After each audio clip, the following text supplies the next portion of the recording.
Thank you so much for being with us on This Is Purdue. I'm sure it's been a whirlwind this whole past year for you, but tell us how you're feeling right now, your first year as head coach of the Purdue women's basketball team. Wow, every day I walk down the tunnel, or every day I walk into Cardinal, this feeling of just pure joy. You know, like I'm a little kid waking up on Christmas morning to see all the gifts that Santa brought me. That's what it is. It's still surreal, and I have this like inkling that's the way it's going to be my entire coaching career here. Yeah, for sure. And you were Miss Indiana Basketball 2003. You're from Beech Grove. What does it mean to you to be back in Indiana? Was that your goal to come back here after your playing career? I never really thought I wanted to coach until I started playing professionally, and then I just thought maybe this is a path I could do. Being from Indiana, coming to Purdue, I went to play for the Seattle Storm for 3 years, played in Europe for 7 years, and then brought me back to coaching in Marian and Indianapolis. And I probably would have never applied for the job if it wasn't in Indy. But my family is there, and then I had it made at Marian. You know, I could coach a game, go out to dinner with my parents. My nieces and my nephews were always there. My siblings were there. Purdue was going to be the only place that was going to pull me away from that job, and here I am. Tell us about how this job came about, how you went from Marian to come over here. Yeah, Coach Versyp called me. They were in the Big Ten tournament last year, and called me, and I met with her and Nancy Cross. We had dinner and just kind of said, you know, hey, I've got 1 more year left on my contract. We do this whole head coach in waiting thing, the way Coach Painter did it with Coach Katie, and just felt like, you know, it was time for me. It was time for me to make that jump. I always was going to wonder if I was going to be good enough to coach at this level, if what I believed in on the court and all of that stuff. So it just felt right. The timing was right for me. I spent 8 years at Marian, and we had won a lot of championships in the conference and in the national scene, but it was just time. And you know, things fast-tracked a little bit quicker with Coach Versyp retiring in September and me taking over. But 4 months into the job as head coach, I'm just living my dream. And, you know, at Marian, did you always dream of a Division I coaching career? I always dreamed of coaching at Purdue. That was it. You know, I always wondered if I was going to be good enough to coach at the Division I level in the Power 5, but it was only going to be Purdue to pull me away from that job. You don't do this for the money. You don't do this. That's not why we do what we do. You know, I tell people all the time, my job might be to win basketball games, but my calling is to help empower and influence young women, 18 to 22-year-olds, and get them ready for their own life and for them chasing their own dreams. Yeah, and when you talk about that, were there any coaches that really impacted you, and how did they impact you during your career? Yeah, Kristy Curry, she was my coach that recruited me here to Purdue, and there was no way I was going to be able to say no to her. She just, the relationship, the bond we had right away, I knew I didn't want to play for another coach. And it was heartbreaking because she left after my junior year, and I got to play for Coach Versyp my senior year. But probably the best thing for me, challenged me in different ways I didn't know I was ready for.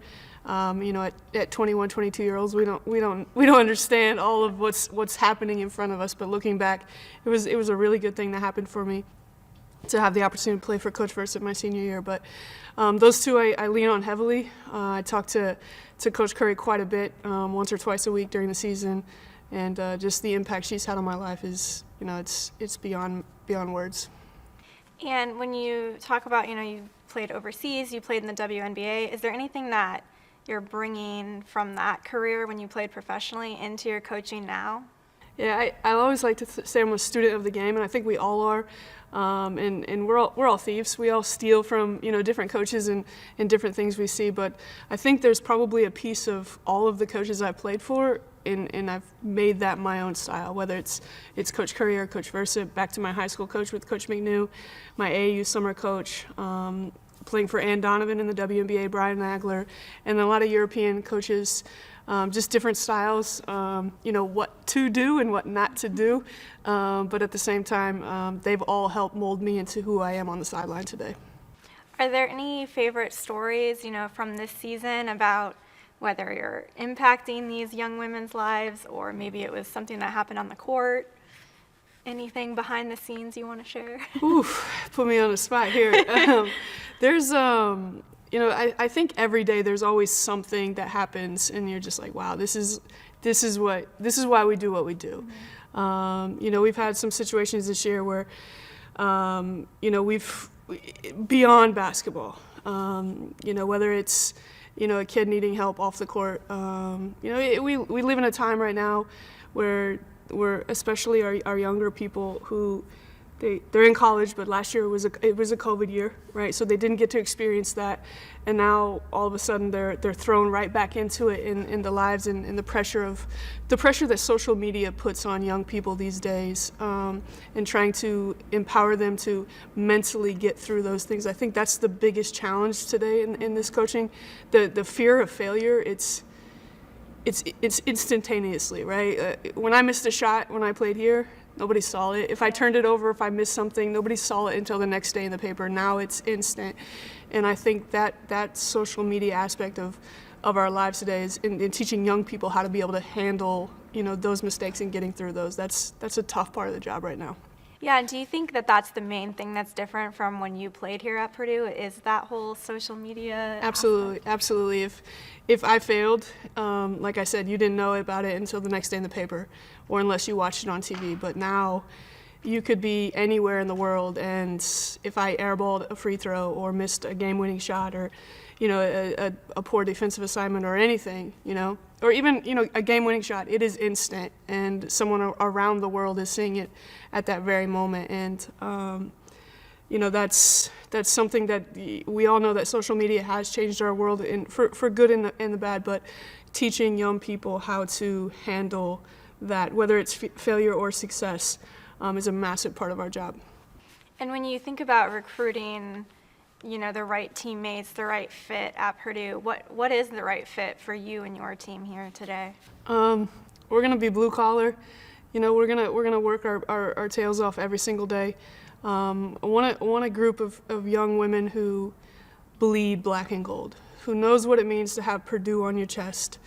And what does that mean? It means that I'm going to do things the right way. It means I'm going to show up on time. It means I'm going to go to class every day. I'm going to do what's right in the weight room. I'm going to take care of what I put in my body. I'm going to be a great, outstanding citizen in our community. I'm going to reach out in the community, and I'm going to help young people, help inspire our youth, and never cut a corner, right? We're never going to find a way to we're never cheating here. We're always going to do things the right way here at Purdue. And then when you do win championships and you do have individual accolades, it just makes it that much more meaningful because you've done it the right way. Yeah, and you talked a little bit, you guys just played IU at Mackey. And I loved your press conference afterwards. You said, we're not waiting around for 3 or 4 years. We want to make it happen now and be competitive now. I think it got a lot of response on social media. Is there anything else you want to expand on when you shared those thoughts? No, it was simple that, and I hope everybody heard the authenticity behind that, because it was truly authentic, and it was exactly what I told our team. And that game against Indiana was January 16th. I took over September 16th. So that was 4 months together as a staff, as a team, and in 4 months we were able to almost knock off a top 5 team. Imagine what we can do when we are together a little bit longer. But I told him in September, and I tell you right now, and I said it after the Indiana game, we're not waiting. We want to get Purdue back on the map. When, early 2000s, late 90s, this place was it in the Big Ten. We held the Barn Burner Trophy. It was never down in Bloomington, and it is our job to make sure we get that back and it never goes back down there. Do you think there's any secret key or ingredient that, you can start getting competitive in those Big Ten championships and winning those again? I think it's just hard work. It's hard work. Obviously, you got to be a little lucky along the way. You got to be injury-free. You got to do all those things, especially now in the COVID world that we live in. You've got to get lucky in that regard. But for the most part, it's hard work. It's stuff done behind the scenes when no one's watching. We talked yesterday about everybody saw what we did from 2 to 4 against Indiana. but nobody saw what we did the day before. Nobody saw what we did the day before, and everybody that sees the 2 to 4, that's the kind of effort we have to get in, and we have to put in every single day. And that's the next step for our basketball team and our program, is making sure that we're working just as hard as we did in those 2 hours of a game. And when we do that, it's not going to be an 8-point lead with 3 minutes to go. It's going to be about a 15 to 20-point lead, because we know we have done the work, and we will have trusted that. What do you think the biggest challenge has been so far in these past 4 months? The biggest challenge probably is just, we have a group that hasn't been together. They're still learning my language. The staff is still learning my language. The players are. We're still learning each other, and we really hadn't been in a moment like that together in a crucial game so far yet this season, and trying to learn on the fly. I've heard other coaches, at the other end of the sideline say to her team, hey, remember 2 years ago, we were in this situation, we're going to do this. Well, we don't have anything to reflect on that. We've only got 4 months of practice. And I think that's been the most difficult thing for me, is not having all of that time with them. But when it's there, it's going to be really special. You referenced how you're following in Coach Painter's footsteps a little bit. You are doing what he did with Coach Katie. How does that make you feel? It's really cool, really cool. I think I was here my senior year was when Coach Painter and Coach Katie were doing that transition, and it was really cool to be a part of, from the outside looking in. And he was huge for me this summer, and helping me. We were all under the assumption that Coach Versyp was going to be the head coach, and I was going to just be on the sideline waiting my turn. But he was great for me to. I leaned on him. I leaned on Elliot Bloom, and they really helped me through that. Through the process. And when Coach Versyp retired, I was anxious and nervous and excited, all different kinds of emotions. I knew that I was ready, and honestly, those 2 guys, Elliot and Matt, really did a good job of, this is the best thing that can happen for your program. Stay with it, trust the process, and take every little win that you can. And we're doing that, and we're probably winning more ball games than people thought we would. And I love how, we see on social media the men's team's really successful. You're coming in and having this awesome, exciting season, the volleyball team, the football team. What does this community mean to you, when you look at all these different high-level coaches and supporting you and tweeting at you and admiring you? Yeah, it's really cool. Coach Shondell came in the office yesterday and just to talk to us. You walk by the men's office, and Paint's there, and Terry and Paul, and all those guys. They're the family here, right? It's just different. Coach Brom's excitement for our basketball team. What they did in the fall, I think, with football, women's soccer, volleyball, and obviously the hype around our men's basketball I think it's helped lift our women's basketball team, because we don't want to be the one, right? We don't want to be the doormat of Purdue Athletics, and it's helped lift our entire basketball team to try to make sure we're chasing those guys and we're staying up with them. But the love for each other's programs is true and real and genuine, and anytime I can turn on any Purdue athletic sporting event and see us winning, it's everything. It's what makes Purdue so special.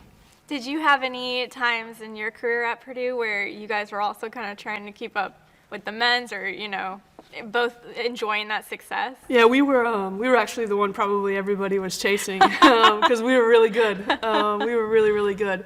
And I think the men were starting to struggle, and then Matt came in and got the baby boiler group in, and really just catapulted the men's basketball program. But Coach Shondell was young in his career when I was here. I think at the time, Joe Tiller was here leading the team, and Kyle Orton was our quarterback, and probably a fumble away from going to the Rose Bowl against Wisconsin. And I just remember going to all those sporting events, going to the volleyball games were some of my favorite times. with my teammates out at the football games when we're chasing a Rose Bowl championship. It's always been about the black and gold, and you don't know it until you come on campus and you truly ingrain yourself into being a Purdue Boilermaker. But once you do and you live it every single day, it's a different kind of life, and it's just a really special family. Yeah, do you have any top maybe 2 moments of whether it's on the court or, like you said, you enjoyed going to volleyball games? Gosh, volleyball games were probably the most fun, and they're still, because Holloway is so small and so loud, and there was no air conditioning back then, so it got really, really hot in there. But those were always fun. For us, my freshman year we won the Big Ten tournament. My senior year we won the Big Ten tournament, and those 2 moments really stick out. As good as we were, we never won a Big Ten regular season title. So I've got my work cut out for me as a coach. But we're gonna make sure more banners fly. I like your shoes too. The gold. Thanks. Well, I want to talk to you about shoes. Okay. I know, or I heard that you have an extensive shoe collection. I do, Tell yes. us more about that. Well, my mom and dad my mom especially, you don't need to buy any more shoes. Touche. I don't have a lot of space in my house. But I've always liked them, right? And honestly, it's one of the first things I do when I see people. I always look at their shoes because, ooh, do I need those pair, right? Do they match the black and gold? I just feel like, especially nowadays, shoes really resonate with young recruits. Yeah. And because we're in this era of COVID era where we're allowed to kind of like dress down on the sideline, Sure. right? So you just got a Purdue shirt and maybe some sweats or some casual pants on. It makes it easy to throw on a pair of J's. And anytime I see a black and gold pair, I am most likely going to find a way to get my hands on them. Do you have a favorite pair? Yeah, my mid ones, the shoes I wore against Indiana, they're the Jordan ones. They're just mid high, but the gold really, really pops there. I know. When I saw these shoes, I was like, I have to get these. I'm a big fan. Thank you. Yeah. When we talk about social media, obviously we talked about the coaches are supporting you, and this whole athletics community is supporting you, but the fans are really excited, and people that might not have been paying attention to women's basketball are really excited and paying attention. What does that mean to you? It's special. It's humbling, but what makes it so exciting is I'm excited for our team. I don't know that I've ever seen a student section like that. Not when I played here.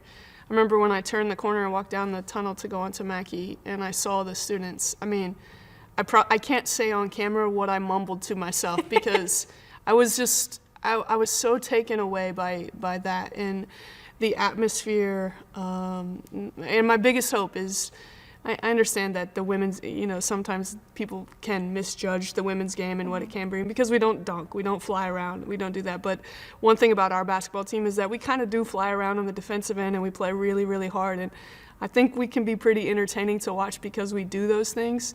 My hope is that those students think, man, this group is fun to watch. And if we get just some of those guys to come back and maybe bring a buddy and just really fall into watching our basketball team. But it's really, really cool for our team because I know how hard we work every day, and to come out there and with that kind of crowd and that kind of support, whether it's in a game, in the community, social media, whatever it is, this group really deserves it. What do you tell the team, after a rough loss, but it was such a great game, right? What are they feeling in the locker room, and what do you have to kind of tell them to get them ready for the next game? Yeah, I mean, they feel hurt, right? And they're heartbroken. And I'm not so sure that's how it's been in the past, but I walked into the locker room and you could just feel the hurts. Each one, whether they played or not, you could feel how much they poured into that game and how hard it was to walk away without a win. That's when you know you've turned the corner, right? When something like that really hurts you. And, the message was, hey guys, we're right there. It's one play here, it's one play there. We're right there, it's right now in front of us. We would take the rest of the day and let it hurt. We took Monday off after the game and, let it hurt. But we came back to work the next day and we got after it. The message was, let's let this be the one that fuels that fire. When we don't feel like we can practice, when we're sore, when we have a big exam and we're stressed about something, off the court. Let this be the one that every time you walk onto the court, this is the one that motivates you to know that there's a loose ball, we're going to jump on it. There's a rebound that has to be had, we're going to jump on it. And I have a feeling that we're going to respond the right way, and it's going to be a fun rest of the way. Do you have any games that you're looking forward to most for the rest of the season? Always the next one. Always the next game. But I'm always looking forward to going down to Bloomington to see if we can get those guys. That'll be a fun game, I'm sure. Is there any trait that defines you as a player throughout your career that you would also, say that you're bringing into your coaching now?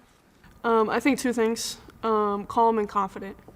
I think if anyone watched me play, I never got rattled. I would get excited and, there was some fire underneath me, but always stayed calm. Things are never as good as they seem, and they're never as bad as they seem. Just trying to live in that moment right then, and then confident. Confident that I know that all the work that I've done as a player I felt good about, and then as a coach too. All the film that I've watched, all the preparation we put into our team, just confident in what we're doing. And you see that, right, on the sideline. It's, a stressful situation, and I'm going to be calm over there and confident. I want the team to really feed off of that, and I think those two things really sum up who I was as a player and who I am as a coach. And I guess finally, to sum it up, you've been talking about it the whole time, but what does this Boilermaker spirit and this community mean to you? The Boilermaker spirit is everything. Every time I walk down the tunnel and the chills I get, every time I turn on Northwestern to see Mackey Arena, the chills I get, the environment at Versyp, the crowd at Holloway, the 14,000 strong at men's games. There's just something different about the black and gold. And like I said, once you're in it and you become a part of that family, you know that you are in it for the rest of your life. And really, there's nothing better than being a Boilermaker. Do you have anything else you want to share with our listeners? No, this is awesome. This is great. Yeah, I love it. I love it. Just, I'm so thankful for the support, and I know that, we're not a few years away. It's right here in front of us, and we're going to get this place back. We're looking forward to it. Thank you. Thanks, Coach. Yeah, thank you.